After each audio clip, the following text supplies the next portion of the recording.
Cada vez tenemos un mayor número de incendios forestales. En los últimos 30 años se ha aumentado de 2.000 a 7.000 aproximadamente episodios anuales.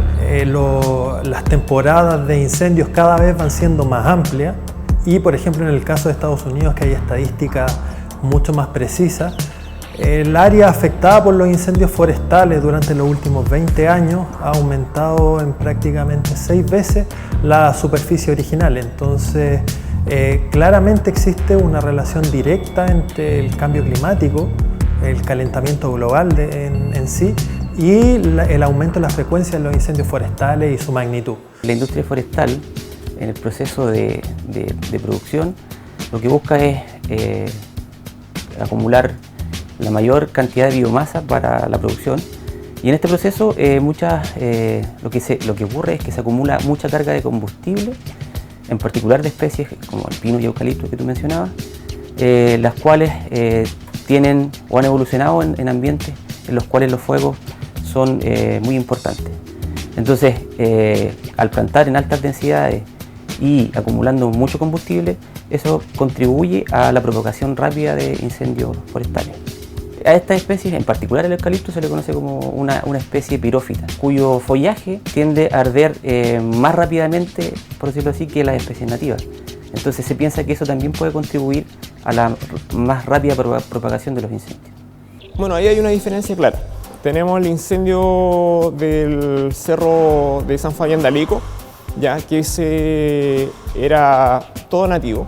¿Ya? El incendio abarcó bastante del cerro, pero el avance era muy lento, ¿ya? Y por lo mismo, por un tema de que al ser fauna nativa, silvestre, todo eso produjo que fuera lento el avance. A diferencia del pino y del eucalipto, que es un material combustible que triplica fácilmente el tipo de árboles que teníamos acá en el cerro de San Fabián de Alico, y la propagación era full, como se dice, ¿ya? Porque nos encontrábamos trabajando tratando de hacer un cortafuego y los vientos más la carga calórica que se venía encima eran fácilmente, se puede decir, como una ola de fuego que se nos venía encima, y lamentablemente teníamos que evacuar los sectores y seguir avanzando para ver si podíamos proteger otras viviendas que estaban más adelante, porque lamentablemente la carga calórica del pino, del eucalipto, que son especies introducidas a Chile, no son de acá. El tema de la combustión que producen por la resina, que los dos tipos de árboles producen una resina, el fuego se alimentaba y producía este tipo de incendios que se propagaba no solamente hacia adelante, hacia los costados e incluso volvía hacia atrás. El cambio climático, el calentamiento global propiamente tal, tiene efectos sobre la biomasa, o sobre la superficie, sobre el sustrato edáfico sobre el cual está la biomasa. Al haber un mayor registro de temperatura, tenemos veranos más largos, inviernos con menos precipitaciones, y al haber menos agua y más calor, la superficie del suelo está más desprovista de humedad, hay deshielos más prematuros, y al generarse estos distintos efectos, lo que sucede es que hay una menor cantidad de humedad y la combustión de por sí se genera de manera más fácil. Para que se genere la combustión de una biomasa, ya sea residual o una biomasa viva, la combustión se va a generar sí o sí si hay son 3 factores propiamente tal. Uno es que tiene que existir la biomasa, ¿ya? Otro es que tiene que existir un comburente, que en este caso es el oxígeno, un oxidante, y una chispa o un agente detonante. Si están estos 2 o 3 factores, la combustión sí o sí se va a generar, se van a producir los incendios forestales, y en el caso de que estos estén más secos, que haya menos agua, una de las primeras etapas de la combustión es la evaporación del agua. Entonces, si hay menos agua, la combustión se va a generar, esta primera etapa va a ser mucho más rápida, y los elementos volátiles, que es la segunda etapa de liberación de la incineración propiamente tal o de los incendios forestales, se va a generar de manera más fácil. Lo que ocurre es que las especies forestales de importancia forestal, como el pino y el eucalipto, son especies que tienen un crecimiento muy rápido. Eso es precisamente lo que busca la industria forestal. Ahora, esto ocurre porque estas especies hacen fotosíntesis a una tasa muy elevada, y para que se produzca el proceso de fotosíntesis, las especies tienen una mayor demanda hídrica. Al tener esta mayor demanda hídrica, en comparación a las especies nativas, estas tienden a sacar mucha más agua del suelo para que la planta crezca, y además liberan mucha más agua a la atmósfera, ¿ya?, a través de sus hojas. Entonces, básicamente, si tú comparas un bosque nativo con una plantación forestal, lo que tienes es dos conjuntos de especies que tienen distintas demandas hídricas, y esto tiende a aridizar las cuencas. Cuando tienes los incendios forestales, tú no solamente pierdes la vegetación, sino que también pierdes la microflora, microorganismos del suelo, ¿ya? Y al perder estos microorganismos del suelo, también estás afectando indirectamente el ciclaje de los nutrientes en los ecosistemas. Entonces, un ecosistema tiene múltiples funciones, ¿ya? Por ejemplo, el tema del agua es un servicio ecosistémico. La fijación de carbono, la fotosíntesis, también es un servicio ecosistémico. Los árboles, al hacer fotosíntesis, están captando CO2 de la atmósfera y están liberando oxígeno a la misma. Y los microorganismos también tienen un papel muy relevante en los ciclajes de los nutrientes. Por ejemplo, el ciclo del carbono y el ciclo del nitrógeno se ven afectados con los incendios al dañarse los microorganismos del suelo. El trabajo de interfase el que se trabaja directamente por parte de bomberos es aquel que protege casas de habitación. Nosotros trabajamos normalmente en protección de estas viviendas para evitar que sean consumidas por las llamas que se provocan por estos incendios. Obviamente también apoyamos a la CONAF en sectores del avance del fuego, en donde nosotros podemos trabajar en los caminos, donde nosotros podemos hacer un cortafuego, apoyando los cortafuegos naturales que se le llaman, que son los caminos, y apoyados por las máquinas de nosotros que tienen abastecimiento de hasta 5.000 litros de agua, y podemos hacer un trabajo preventivo y evitar el avance de estos. A ver, lo podemos tomar si tenemos un bosque, ¿ya?, y se viene consumiendo por las llamas. Podemos tener un sector plano, en donde puede ser un camino, puede ser una planicie, donde haya, en este caso, vegetación verde, ¿ya? Y eso nos ayuda a que el fuego va a llegar hasta esa delimitación, ¿ya?, y no va a seguir avanzando. Y eso es lo que nosotros apoyamos y evitamos el avance, sobre todo el salto de pavesas, en donde son partículas que van ardiendo, y el viento ayuda a que se trasladen hacia adelante, y evitar también eso. No solamente trabajamos a ras de piso, sino también estamos pendientes de lo que pasa arriba de nosotros. Hay otros fenómenos climáticos que son cíclicos, que alterarían de alguna forma esta probabilidad de ocurrencia. O sea, la probabilidad de ocurrencia no es perfecta, ya, porque están fenómenos como el Niño, oscilación del sur, o la Niña, que afectan los patrones normales de precipitaciones y temperatura, ¿ya? Lo que pasa es que el fenómeno de la Niña y del Niño, oscilación del sur, son fenómenos que afectan directamente a la circulación normal de los alisios tropicales, pero en estricto rigor, ¿cómo afectan al clima? Son desviaciones de las temperaturas y precipitaciones normales. Los rangos no son exactos, pueden ser, por ejemplo, en el caso del Niño, un aumento en temperatura de 1 a 2 grados Celsius, y las precipitaciones también pueden aumentar, producto que hay mayor humedad y más temperatura. Pueden ser aproximadamente un 10 a un 15% aumento de precipitaciones. En el caso de la Niña, que no siempre viene una niña emparejada con el fenómeno del Niño, son fenómenos cíclicos que se pueden dar entre 2 a 8 años, ¿ya? No son exactos, porque por eso son fenómenos cíclicos. La Niña también, pero tiene unas magnitudes similares, pero al revés, o sea, menos 1 o 2 grados Celsius de temperatura, y las precipitaciones, sobre todo en la zona norte del país, pueden disminuir alrededor de un 79-80% de las precipitaciones normales. A veces se da cada 3 años, otras veces cada 4 años, cada 8 años. Por eso la probabilidad de ocurrencia, si hiciéramos una función de probabilidades de ocurrencia de incendios forestales en una determinada zona geográfica, obviamente el factor más importante quizás sería, por un lado, la temperatura, cómo aumenta la temperatura.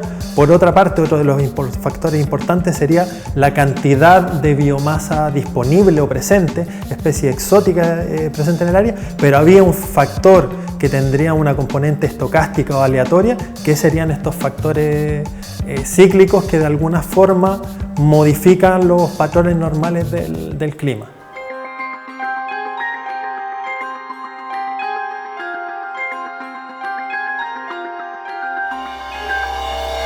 hay un tema con el viento donde a nosotros se nos complica cuando la fórmula 30-30-30. 30 de temperatura, 30 de humedad y 30 de la velocidad del viento.